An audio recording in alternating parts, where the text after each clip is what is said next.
Titanfall 2 is an FPS shooter developed by Respawn Entertainment and published by EA Games. The game was released worldwide on October 28, 2016 for PS4, Xbox One, and PC. In Titanfall 2, players run around, shoot things, and become Gundams. But that's not a discredit to the actual pilots themselves. When you are just in regular pilot mode, you have access to a variety of skills, guns, grenades, turrets, shields, and even good old fists.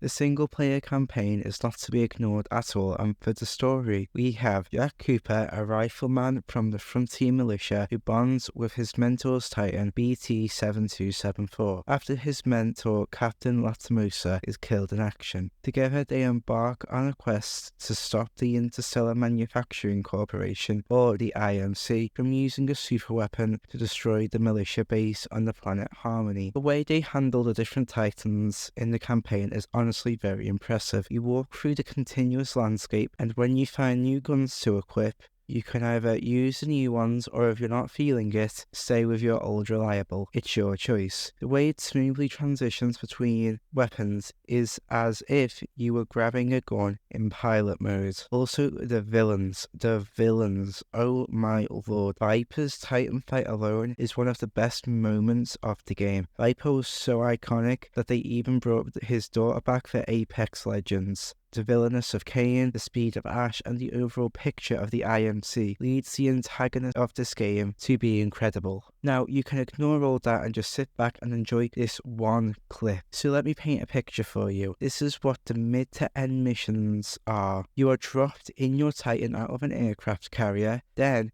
you, as well as the rest of your squad, bomb a wall and charge through it D-Day style to then reach a ship that takes off just as you get there, just like every other film and game I seem to play. Then you get picked up with BT, and then you get blown up, caught by another jet, then BT just throws you to another ship, which slowly pulls up to the enemy behemoth of a unit, which you then jump into, which, guess what?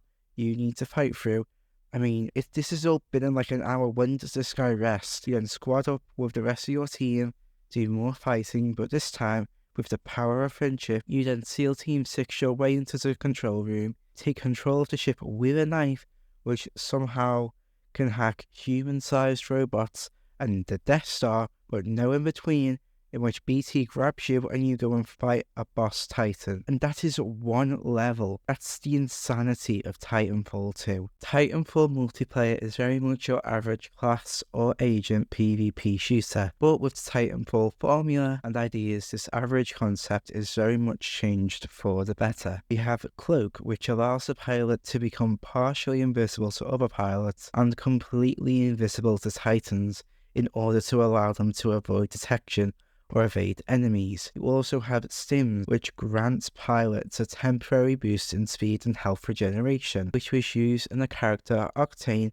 with the spin-off game Apex Legends. Next is Grapple. It can be used for getting to hard-to-reach places quickly. It can also be used to pull enemies closer, which is another feature we used for Pathfinder in Apex Legends. A wall will throw out an orange particle shield that rejects incoming shots from any weapon. However, it also amps outgoing shots to deal more damage. Phase shift will allow the pilot to become invulnerable and invisible for 2 seconds at a time, entering an ultimate dimension. Another Apex Legends ability then used in Wraith. Next is Pulse Blade. This can be thrown at an enemy and also can provide brief sonar pulse that can detect enemies even through walls. It will kill pylons and minions instantly, and finally, the Holo Pilot deploys a hologram that mimics its pilot's last move, deceiving enemies into believing it is a real enemy, just like Mirage. Now, I already mentioned the spin-off / spiritual successors to Titanfall and Apex Legends, but there are a few detailed changes for starters. The Mozambique is actually pretty decent in the Titanfall game, especially as a backup weapon. The movement has been completely stripped, and oh yeah, there's no Titans. They made a Titanfall game with no goddamn Titans. That's like playing Mario with no jumping, Sonic with no speed, or an artist but instead of hands, I just have these nub things on the end of my characters. I mean, what even are these? Anyway, back to Titanfall. Not only is the campaign and player versus player a lot of fun, but the PvE is actually quite interesting. It does have the basic defender point gameplay, but takes a form in the Harvester, which you have to defend through 5 waves of NPC enemies, which come in the form of foot soldiers, drones, Gundams, and Bender if he was a kamikaze soldier. Now, this may sound stupid, but one of the things I love about Titanfall is how realistic the robots are. Now, imagine the Titans, but tank threads instead of legs. I mean, if you think about it logically, that's the closest we are ever going to get fully piloted robots. Well, overall, I'd say Titanfall is one of my favourite first-person shooters to ever hit the market. Hey everybody, this is like an end card thing that I'm going to be doing. I just wanted to let you know that, oh hey, you can actually subscribe and that would be really cool. Also, like, if you have any suggestions for games you'd like me to do, leave them in the comments and wait for a Steam sale, I guess. But apart from that, yeah, that's just all I wanted to say. So thank you all for watching, and yeah, I'll see you soon.